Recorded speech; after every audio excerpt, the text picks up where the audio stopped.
everyone, BrickSRS227 here, and today we're going to be doing a review, and there's not going to be a range test today because we're reviewing the Nerf Elite 2.0 Wild Edition Prospect QS-4.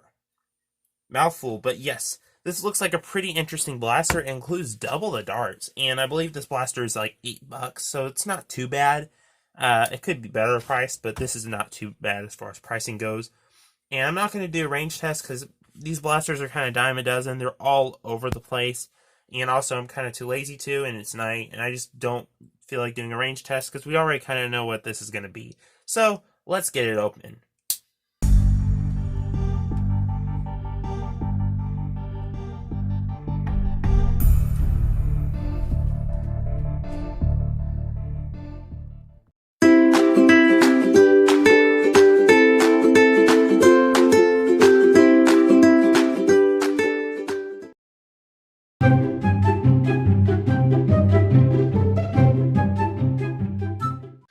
Included is the blaster and 8 darts. I don't think there's any instructions. They're probably in the box or something, so yeah. Let's start with the basic overview. Starting with the grip. The grip is extremely small, but it's not awful. Like, it's definitely tailored to younger kids, but you're not going to have an awful time with it. It'll be fine. The priming handle is located here, so just pull back. Pretty cool. There's a scope here. It's pretty useless. There's not even anything in it. It's just like a tube. I would probably remove this. It's a very compact blaster otherwise. There is of course, 4 barrels here, and they're kind of lined up in a pretty cool way. And of course, the trigger is nothing too much to talk about. To operate the blaster, you simply load your darts in. And as you can see, this is a smart AR blaster that holds 4 darts. Pull back on the priming handle, and it seems to shoot pretty average. I know we give Elite darts a lot of flack, but look at the design, the color design on these Wild Edition darts. They're amazing. Chef's kiss. I really like these darts. And I know Elite darts suck, but I really love to see all the color schemes they come up with. Like I said, there's not going to be any range test, but I will do a quick little target test. Alrighty, right here we have the Nerf Elite 2.0 Prospect. I'm going to be shooting at this target from 15 feet away. First with Elite darts, and of course, Dart Zone waffle heads. So let's get started.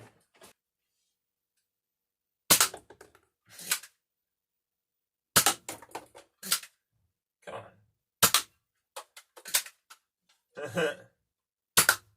Oh, this sucks. Alright, we're doing Dart Zone darts, and we'll see if I can actually hit something. Of course, it could just depend on my skill, because these smart AR blasters do kind of suck as far as aiming goes. Oh, never mind.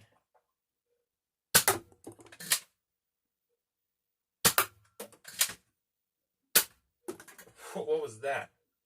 For no reason, we're going to also do some big power darts and see if we can actually knock these over.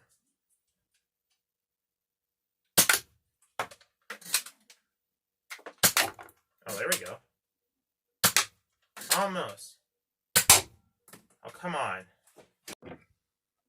Sorry about the inaccuracy of that test firing. That was mostly me because I do have trouble aiming with these types of blasters, especially with the barrels. You have to adjust, and also this scope is really just useless. I'm going to remove it. Thankfully, it looks like you can because it doesn't look like it's all clipped together, but I'm not 100% sure because there is some parts that do look like it's solvent welded. But we'll find that out. I'll let you know at the end of the video if it is actually solvent welded. But so far, a pretty interesting little pistol. I don't have a chronograph, but I know from other reviews that this gets about 65 FPS, which is perfectly acceptable, close enough to the Elite par, especially for a pistol that's perfectly acceptable.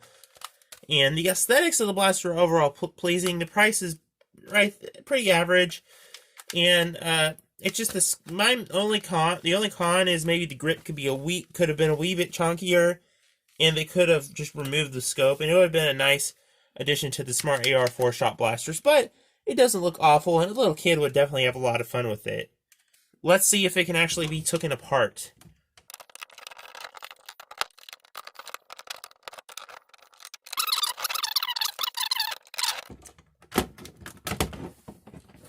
And I hate to say it, guys, this blaster most likely won't be able to be taken apart. It is probably welded together, sadly. So that is very disappointing. I wish it was just able to be taken apart. Then you could just remove that scope, and it would actually be a pretty competent pocket pistol. But it's okay, again, for younger kids. There's not much mod potential here, except you'd have to get unless you had like a saw or something. Then you can maybe cut the barrels to fit short darts and brass them. And you could also remove that scope with a saw as well. But other than that, it's not really that useful. It's a pretty mediocre pistol, especially considering that there's many other 4-shot smart AR blasters on the market. I wouldn't say it's awful, just there's nothing special here and nothing to offer. I'm going to go ahead and give it a 6 out of 10 because there's there isn't any real cons except for the scope, and it's perfectly acceptable. So if you would like to pick it up, they're at Walmart, available for like $8. I would personally get the Dart Zone Blue Blaster. It's 4 shots, it performs better, it can actually be taken apart, and it looks like a dinosaur. A much better option in my opinion. But it's not awful. Or even a Dart Zone, even a Nerf Alpha Strike Fang would be better, but this is just kind of mediocre. One of the worst Smart AR 4-shot blasters, for sure. But yeah, that is my personal review. I want you to thank Tom Squad for rewarding me with this blaster. I entered their giveaway. Check out their channel. It's like a really cool Nerf skit channel, and they had a giveaway. I entered it and won this blaster, so I thought I'd do a little review on it. No range test or anything, because there's nothing special about it. But thanks to Tom Squad for giving this to me. I'm really thankful for them for this blaster. It's a cool little blaster, but obviously it suffers from a lot of the stuff Elite 2.0 suffers from. Definitely a cool pickup, though, for like a younger kid, for sure. But that's about it. Alrighty, guys, thanks for watching. I hope you enjoyed this video. If you did, please feel free to leave a like. And follow me on Instagram at Brickosaurus227 for all the cool bonus content. Alrighty, guys. Like I said, thanks for watching. I will see you in the next one. Bye-bye. My junk drawer. My junk drawer. So many things, I don't know what they're for, but I won't let it go. No, I will add more useless little things to my junk drawer.